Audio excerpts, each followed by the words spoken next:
Hi everyone, welcome to the first devlog for Secrets of Shadows, a retro tactics RPG I'm making. In this devlog, I want to show you some of the behind the scenes, mechanics, and ideas I have for this game. But before we do that, I'll give a quick introduction for myself. My name is Alan, and like most other indie devs on YouTube, I've been gaming pretty much my whole life.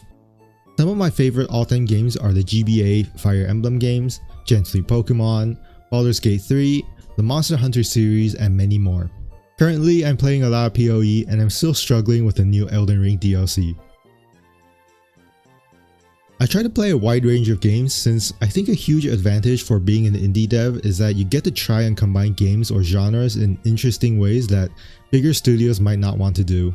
So it's really helpful for me to try different genres when I'm trying to come up with new ideas. I'm a designer and I've worked in IT before, so I can code decently well. I've also been grinding art for the past couple of years. For this project, I'm developing using Unity and Sprite.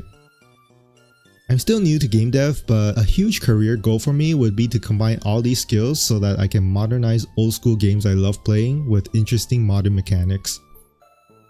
My first big game, Secrets of Shadows, is just that.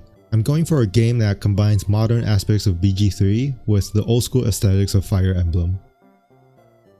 Now I want to talk about the core gameplay loops for Secrets of Shadows and a little bit about my design philosophy. You control a group of units and fight in small hand-designed levels to complete the map objective, which would be general win cons like defeating all enemies, capturing bosses, or whatever you need to do to continue the quest. I want each level to have multiple possible approaches, as well as optional objectives that add challenge to the level.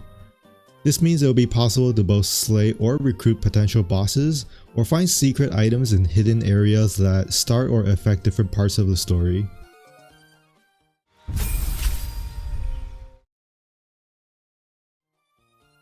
This game is not set in any specific time period, but is heavily inspired by Kamakura period Japan, which is based around the same general time period as Ghost of Tsushima but earlier than Sekiro. This setting allows me to explore less commonly used classes in traditional fantasy RPGs, like the typical warrior, rogue, and mage archetype you might see. It also has a lot of cool mythology for me to draw inspiration from, especially when it comes to monster and weapon design. I'll most likely go over some of the classes I have in mind for Secrets of Shadows another time, since I want to keep this devlog as a short introductory video.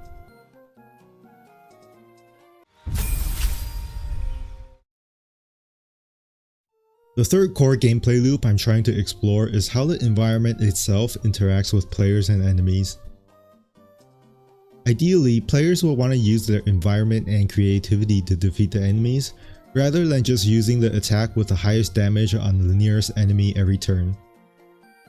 To achieve this, I plan to add plenty of mechanics for how terrain interacts with units, such as trees slowing you down but increasing your dodge, breakable walls and bridges that change the pathways you can take, grass tiles that can be set on fire into damage over time tiles, and barricade tiles that can block enemies to create choke points.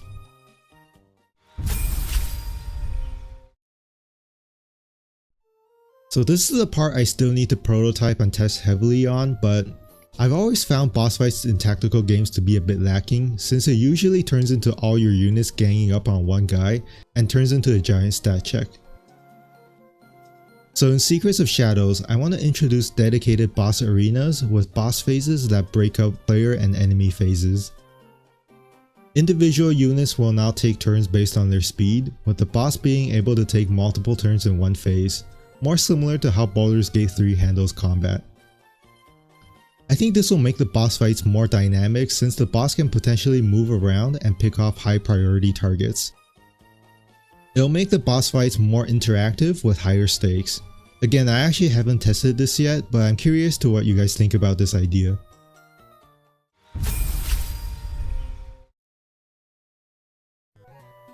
I've been working on this project for close to 2 months now, but I've been designing bits and pieces for about a year at this point, so it's been really fun to finally see parts of it exist not just inside my brain. Right now I mostly have art assets and the bare bones logic for movement and basic attack. But with this, I already have enough to make a dark forest tile set along with some animated character sprites.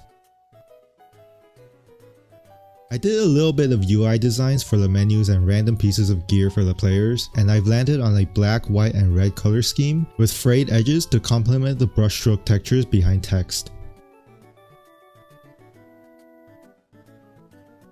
I think typically game devs will tell you not to develop art assets until your systems are in place, but in my experience, doing a little bit of art can help tremendously with setting the mood of the game, and can end up making the process for designing systems more efficient. I definitely see their point though, since now I have a lot of art assets that sort of need to be redone as the dimensions don't really fit. The Steam page for Secrets of Shadows is already up, so if you made it this far, it would mean so much to me if you'd wishlist the game too. If not, a like and comment will also go a long way to support this project.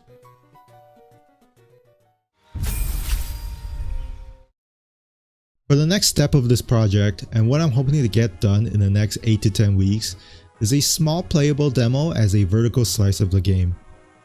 Some features I'm planning to add are a refined combat system that has spells and attacks, early level progression for 2 or 3 character classes, a few replayable maps, maybe 3 or 4, and a simple crafting / vendor system, and also other stuff that you need for all games like menus, way to save, basic tutorial, that sort of thing.